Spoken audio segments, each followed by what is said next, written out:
윤석열 대통령에 대한 탄핵소추안이 국회를 통과했습니다. 국회의원 300명 전원이 투표에 참석을 했고 가 204표입니다. 통과 204표, 부 85표입니다. 기권 3표, 무효 8표입니다. 지금 야권이 192표니까 그러니까 국민의힘에서 23표가 반대가 85, 23표가 찬성 또는 기권, 무효로 이렇게 의사표시를 한 것으로 읽힙니다. 윤 대통령의 이 탄핵소추안이 국회를 통과해서 이제 대통령실에 전달이 되면 윤 대통령의 직무는 정지됩니다. 그리고 국무총리가 권한대행이 됩니다. 대통령의 모든 업무는 국무총리가 대신하게 됩니다. 윤 대통령의 대통령으로서의 자격은 유지됩니다. 이렇게 경호도 그대로 되고 관사에도 그대로 있게 됩니다. 그 다음 이 탄핵소추안 의결서 이게 법사위로 전달이 돼서 법사위에서 헌법재판소에 접수를 하면 헌법재판소에서 이제 탄핵 심리가 시작이 됩니다. 시간 싸움이 되는 셈입니다. 윤 대통령에 대한 탄핵 이 의결이 심리가 헌법재판소에서 이게 빨리 끝이 나느냐 아니면 이재명에 대한 선거법 위반 이 재판이 빨리 끝나느냐 이게 앞으로 전국의 최대 변수가 될 것으로 보입니다. 일단 윤 대통령이 여러 가지 의미를 담긴 했지만 당당히 탄핵에 맞서겠다. 또 수사에 맞서겠다. 지금 검찰과 경찰이 수사를 하고 있는데 아마 윤 대통령에 대한 압수수색, 이 관사 압수수색에 이어서 신병을 확보하려고 들지 않겠느냐 이렇게 보입니다. 거기에 당당히 맞서겠다라고 했습니다. 당당히 맞서겠다라고 하는 이 윤 대통령의 말에는 여러 가지가 있겠지만 일단은 이 좀 부적절한 이 비상계엄, 이 이재명과 민주당의 헌정마비, 국회 난동 여기에 대해서 비상계엄을 선포를 했지만 이게 좀 부적절했고 곧바로 또 해제가 됐다. 그래서 곧바로 해제한 것도 법에 따라서 해제가 된 것입니다. 윤 대통령이 이 비상계엄에 따른 이 후속 조치도 수습도 법에 따라서 할 예정이다라는 걸 밝힌 셈입니다. 법에 탄핵 절차가 있고 법에 수사가 있고 이런 것들이 있기 때문에 지금 이거로 인한 이 혼란, 경제적 손실, 국가 신뢰도의 추락 이런 부분들 이게 심각하기 때문에 이게 더 이상 계속 이 탄핵 논란으로 이어가는 것은 누구에게도 도움이 되지 않는다. 물론 보수우파 또 보수우파 가운데서도 전통적인 지지층에서 탄핵만은 좀 막자. 이 윤 대통령에 대한 비상계엄은 좀 부적절했다 하더라도 이 탄핵만은 막아야 하지 않겠느냐. 이제 그게 국민의힘 이 의원들 23명의 이 찬성으로 기권으로 무효로 이렇게 표시가 된 것인데 일단 윤 대통령이 법적 절차에 따라서 비상계엄 이 수습을 했고 해제를 했고 그 이후의 수습도 법적 절차에 따르겠다. 탄핵도 당당히 임하겠다. 수사도 당당히 임하겠다. 이 뜻을 밝힌 것이기 때문에 거기에 따라서 이 탄핵이 통과가 됐다. 그래서 불완전하긴 하지만 권한대행 체제로 국가가 일단은 좀 안정되는 이런 모습을 취하게 될 것이다 라고 보입니다.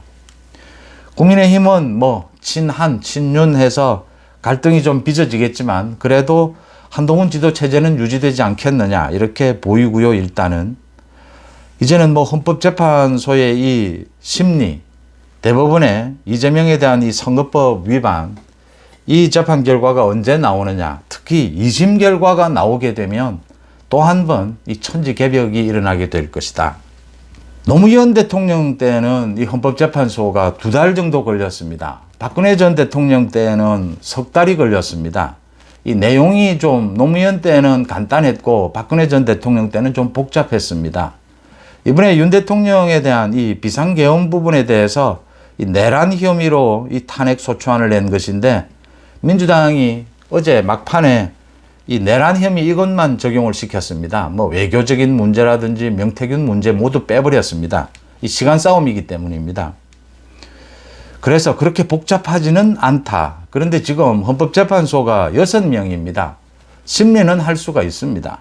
그런데 6명 모두가 찬성을 해야, 이 탄핵에 대해서는 6명 모두가 찬성을 해야 합니다.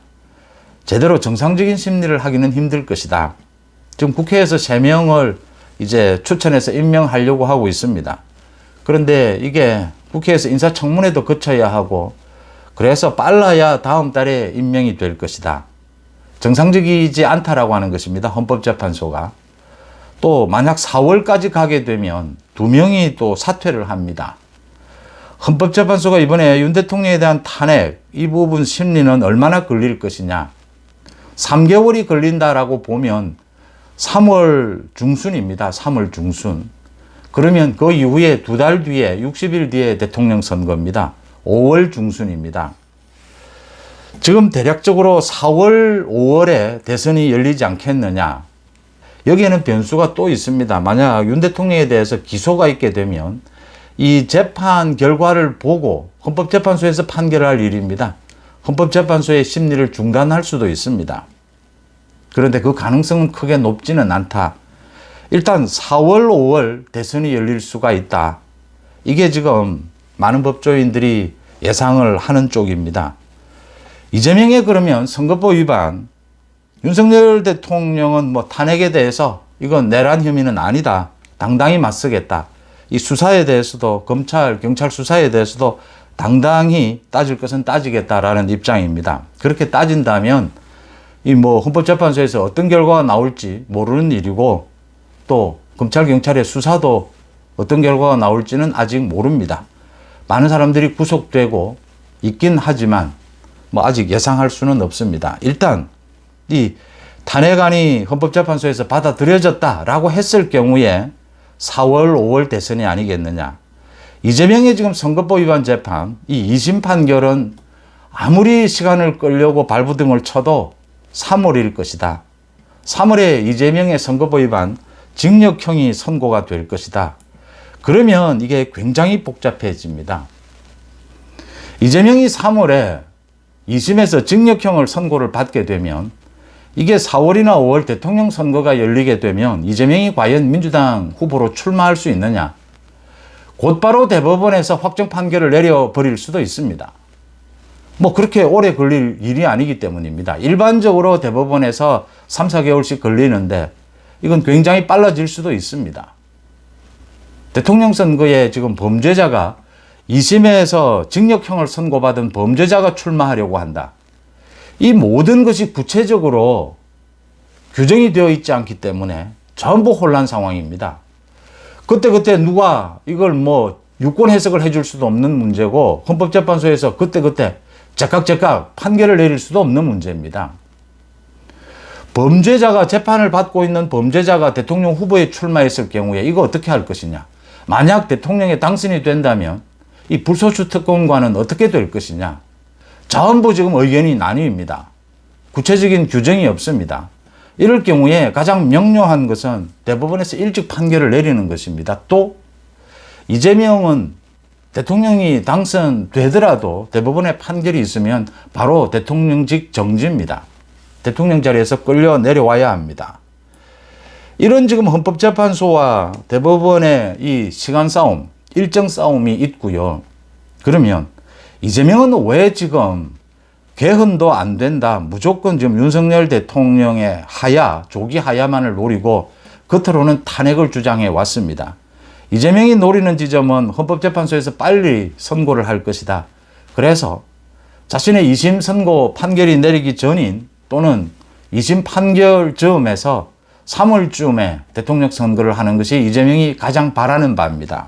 그런데 그것보다 늦어지게 되면 말씀드린 대로 이런 혼란이 생깁니다. 저 범죄자 5가지 재판을 받고 있고 이미 1심에서 징역형 선고를 받은 저 이재명이 민주당의 후보로 만약 나서기도 어려울 테지만 만약 나서서 대통령에 당선이 된다면 이재명은 무엇을 꿈꾸게 될까? 3가지입니다. 하나는 지금의 민주당을 보면 됩니다. 1인 독재당입니다. 대한민국의 민주주의 공화국은 사라지게 될 겁니다. 이재명 1인 독재 국가가 될 겁니다. 그걸 위한 개헌을 하게 될 겁니다. 이재명이 그럴 리도 없지만 대통령이 되면 192석이라고 하는 야당 국회까지 장악하고 있습니다. 대통령 압도적인 국회의석, 이재명은 개헌을 통해서 1인 독재 국가를 만들려고 할 것입니다. 그 다음 두 번째입니다. 이재명은 입법을 통해서 또 일반 사면을 통해서 자신의 유죄, 이 재판 자체를 없애버리려고 할 겁니다. 재판 기소 결과, 재판 결과를 모두 무효로 만들어버릴 것입니다. 대통령의 권한을 이용해서 또 국회 권한을 이용해서. 그 다음 세 번째입니다. 이재명은 자신을 반대하는 사람, 1인 독재 국가를 만들기 위해서 자신을 반대하는 사람, 거의 대다수에 대해서 이 탄압을 하게 될 겁니다. 이재명이 그동안 정치를 하면서 민주당에 해온 수법이었습니다. 자신을 반대하는 사람은 수단과 방법을 가리지 않고 이 탄압을 하고 배제시키고 도려내려고 할 겁니다.